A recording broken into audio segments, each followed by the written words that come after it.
I'm Aaron Fawn, and I'm on a trip for life. I believe our future depends powerfully on how well we understand this cosmos, in which we float like a mote of dust in the morning sky. I'm at the Mall of America, the crown jewel of American consumerism. Inaugurated in 1992 at a cost of roughly $650 million, it contains between 520 and 600 stores. Doesn't seem anybody knows for sure. At any rate, there's a new expansion being opened up north of here at a cost of $1.9 billion. It's going to make it even larger. And I'm here today not to shop, but to ask a simple question. Why? It's easy to say that the Mall of America is just a mall, in much the way that the hulking veiny thing on the cover of a muscle magazine is just a man. Sure, all the pieces are there, long concourses, anchor stores, and small shops, but it's all in such bewildering abundance, and like a bodybuilder with too much to prove, the Mall of America seems so large as both unwieldy and strained. The styling of the place is aiming to be classic, but despite moments of real beauty, lacks any sort of cohesion. At times, it seems like several well-designed malls were smashed together in a haphazard way. But pleasing everyone is an impossible task, and this place is aiming to provide whatever it is you might want to buy, from the lowest piece of Chinese plastic to whatever Gucci piece of crap is on sale this week. Which is why I found the inclusion of a 9/11 memorial so jarring. Is it to add some false sense of importance to the place, or is it a reminder that we were asked to sacrifice in the name of those who died by shopping? I suppose you can commemorate 9/11 by riding a roller coaster, too. The Mall of America seeks to give you whatever you crave. Even if it's a Sears, it's there, albeit hidden behind a curtain. If you just want to keep the kids from screaming, there's a vast amusement park to keep them occupied, a place that wants you to think happy and not think about how much of a ripoff it is. With their arcane point system, for 2 or 3 people, it would cost $20 to ride just one coaster, and then there wouldn't be enough points left to ride anything else, ensuring that you'll spend more so as to not waste the points. And that's if you don't want to hang out with their trop butterflies or play on their strain-suspended mini-golf course. That costs extra. Hopefully, the very cool LEGO Imagination spaces under construction will be easier for people on a budget to enjoy. Really, all of this is quite a shame because they have some innovative coasters and rides here, such as this one, which actually rotates on its own track as the train goes around.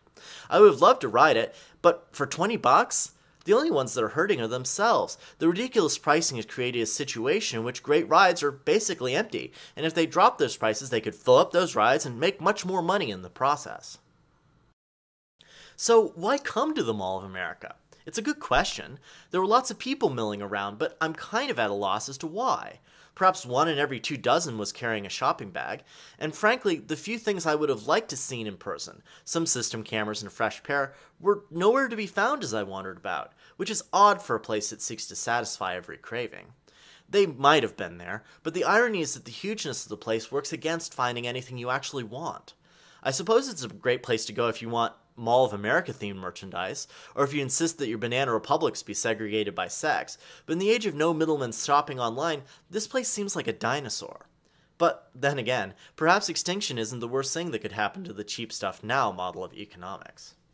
America, you have a problem. You have a problem with buying cheap crap. I know, going out and buying the cheapest thing you can find might seem like a good strategy, but in the end it turns out to be more expensive than you might think, because you're not just paying for that product up front. No, you're paying for a replacement in a couple of years when it falls apart. And you're paying for it to be hauled away to the landfill. And you're paying for the landfill through your taxes. And you're paying for the new landfill when it gets filled up with cheap crap. And then eventually you're going to be paying for mining those materials out of the landfills when everything is underground instead of above ground, where it would still be if you hadn't been buying cheap crap. But do I even have to tell people to not buy crap? Or has the economy taught that lesson already? What I was most struck by while walking around the mall was how empty many of the stores were.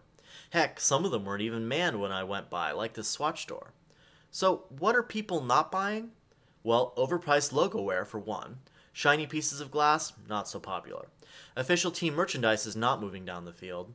Things seen on TV can stay there, even when sold in a TV-shaped store. No-holds-barred fighting merchandise was a total bomb, despite the bizarre fact that there were 2 such stores in the mall. Fancy cosmetics were a tough sell, and Harley-Davidson seems to have the same problem in their stores that they're having in their showrooms. No one wanted personalized junk, though perhaps the verbal vomit sign was driving people away. Candy-themed crap, not so popular. Ugly bridesmaids' dresses are not high on anyone's list, and overpriced walking shoes aren't even selling on practicality. And while life may be good somewhere, it sure isn't in this shop.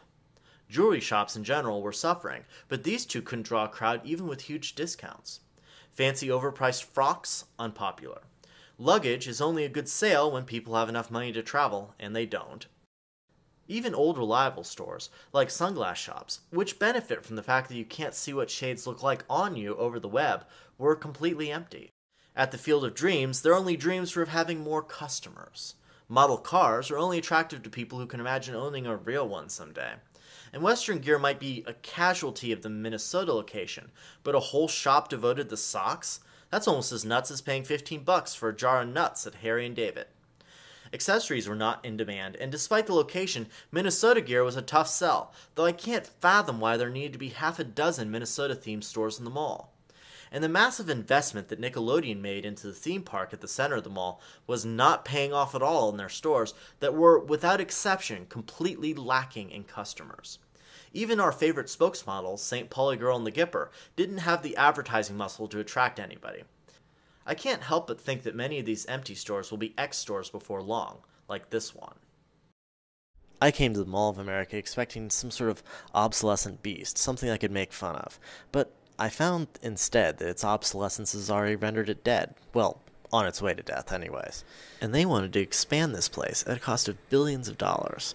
I'm glad that they didn't manage to pin that on the taxpayers, because building another place like this so people can wander around glassy-eyed and buy nothing is not going to make anyone any money. Not in this economy, and not in any economy I see anytime in the near future. Because unless they ban buying things online, places like this are never ever going to be as efficient, and people aren't stupid. After a day of wandering around glassy-eyed myself, I had some closing thoughts. They may not be terribly articulate, but at least I get the point across. I thought I was going to come into this place and talk about the cheap crap that we fill our lives with, and warn people not to buy cheap crap. But you know, I don't think they need that warning.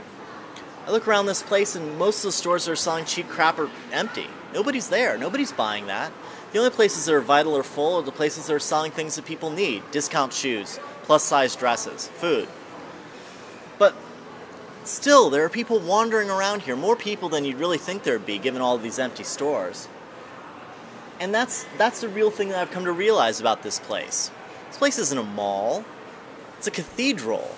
They're not here to shop. They're here to look around. They're here to worship at the altar of consumerism.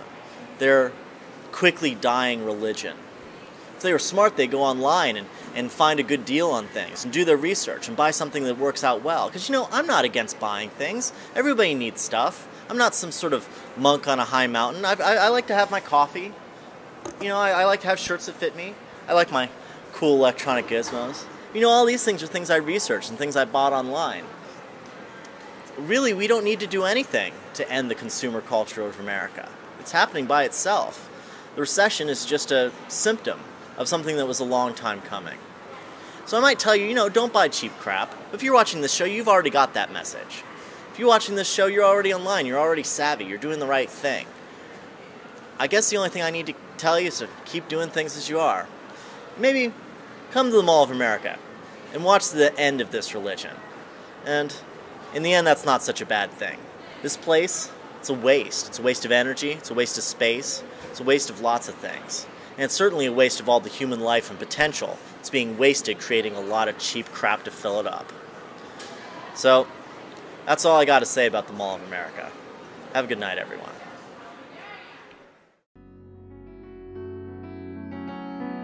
The sky calls to us. If we do not destroy ourselves, we will one day venture to the stars.